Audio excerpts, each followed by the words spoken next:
और इस बीच एक और बड़ी खबर का रुख कर लेते हैं। एविएशन मिनिस्ट्री की तरफ से आज प्रेस कॉन्फ्रेंस की गई। सिविल एविएशन मिनिस्ट्री ने आज प्रेस कॉन्फ्रेंस की थी। उड्डयन मंत्रालय ने हादसे पर बयान दिया है। प्लेन का ब्लैक बॉक्स मिल चुका है। राम मोहन नायडू ने प्रेस कॉन्फ्रेंस में ये जानकारी दे दी है।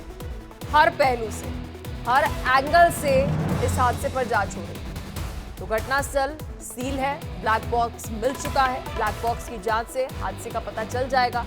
कल शाम 5 बजे ब्लैक बॉक्स बरामद हुआ। ये बात भी उन्होंने प्रेस कॉन्फ्रेंस में की। ऐसे हादसे ना हो, इसके लिए काम जारी है। यात्रियों की सुरक्षा हमारी प्राथमिकता है।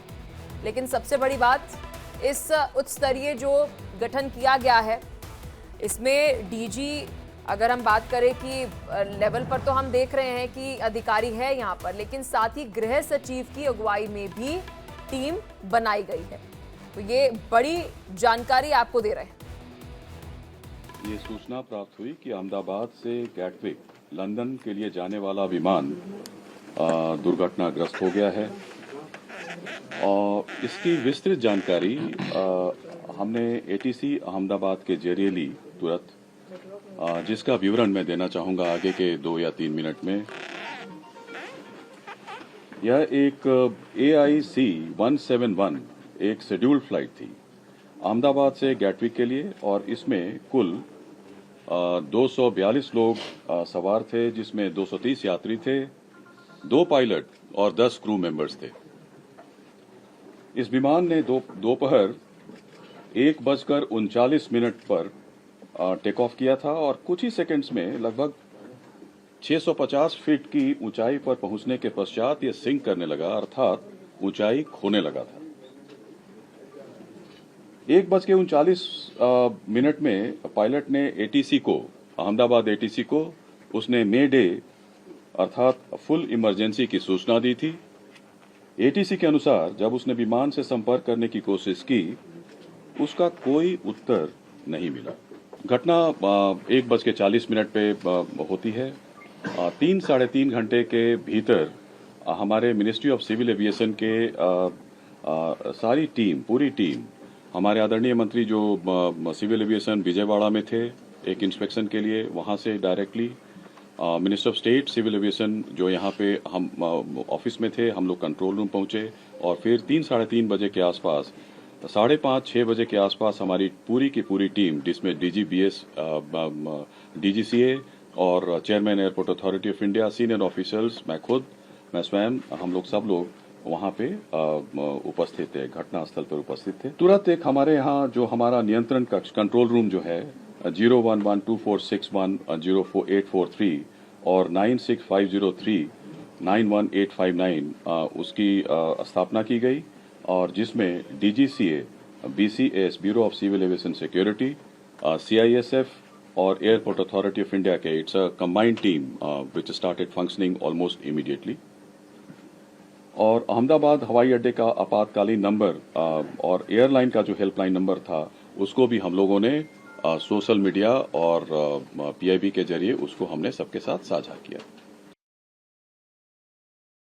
और इसी खबर से जुड़ी एक और अपडेट आपको दे देते हैं। विमान हादसे पर उड्डयन मंत्रालय का बयान सामने आया है। एयरपोर्ट से 2 किलोमीटर की दूरी पर यह हादसा हुआ। 650 फीट के बाद विमान ऊंचाई छोड़ने लगा, जो आपने वीडियो में भी देखा होगा।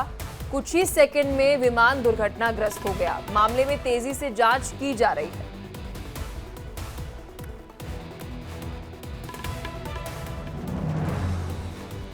तो देखिए, इस पूरे मामले में अगर हम बात करें तो DGCA तो इन्वेस्टिगेट कर रहा है, लेकिन गृह सचिव भी इस पूरी इन्वेस्टिगेशन में शामिल रहेगा। इस खबर पर और अधिक जानकारी के साथ मेरी सहयोगी दृष्टि हमारे साथ जुड़ चुकी हैं।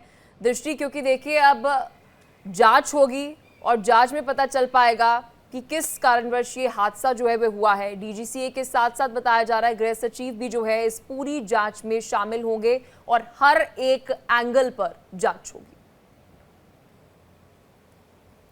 देखिए, बिल्कुल आज नागरिक उड्डयन मंत्री राम मोहन नायडू ने एक प्रेस कॉन्फ्रेंस की। हालांकि उन्होंने ये सब बताया कि जिस हिसाब से पेरिस से पहले ये विमान दिल्ली गया, दिल्ली से फिर अहमदाबाद आया, तब तक इसने ठीक ठाक ऑपरेशन किया कोई प्रॉब्लम नहीं आई, लेकिन जब इसने स्पीड पकड़ी 650 फीट की ऊंचाई पर अचानक तकनीकी खराबी आने के कारण ये हादसा हुआ। हालांकि पायलट ने इसका इमरजेंसी मेडे कहा था। उनका ये कहना है कि इसमें पूरी मेडिकल और फॉरेंसिक दोनों टीमें जांच कर रही हैं। ब्लैक बॉक्स मिल चुका है जिसमें तकरीबन 3 महीने का समय लगेगा। उसकी जो रिपोर्ट आएगी उसके बाद विमान में आई तकनीकी खामियों का या जो भी कारण हो उसका पता चलेगा।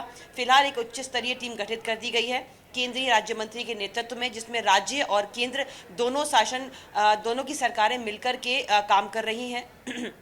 और साथ ही उन्होंने ये भी बताया कि फिलहाल हमने एयर इंडिया को यही कहा है कि जो भी परिवारीजन है उनको कोई तरह की तकलीफ ना हो, उसके लिए वो काम करें। और उन्होंने ये भी कहा है कि सोमवार को जो हाई लेवल कमेटी है वो आपस में बैठेगी और उसके जो भी उसके मेंबर्स हैं वो सब लोग आपस में मिलेंगे और वो सब लोग इस पर बात करेंगे, ताकि उनसे जो कुछ भी निकल के सामने आएगा बहुत जल्द मीडिया को ब्रीफ किया जाएगा। एएआई भी ऑलरेडी काम कर रही है और डीजीसीए भी इस पर काम कर रही है लगातार। उन्होंने ये भी कहा कि देखिए, मेरे पिता की भी सड़क हादसे में मौत हुई थी, इसलिए जो भी लोगों की मौत हुई है मैं उनका दर्द समझ सकता हूं और मैं जितनी जल्दी हो सके इस मामले पर सुलझाने की पूरी कोशिश करूंगा और काम करूंगा। बस उन्होंने इतना कहा और उन्होंने ये भी कहा कि फिलहाल मीडिया को समय दिया है कि इसकी जांच हो जाने दें और फिर उसकी पूरी जो भी तहकीकात निकल के सामने आएगी वो मीडिया के सामने रखी जाएगी।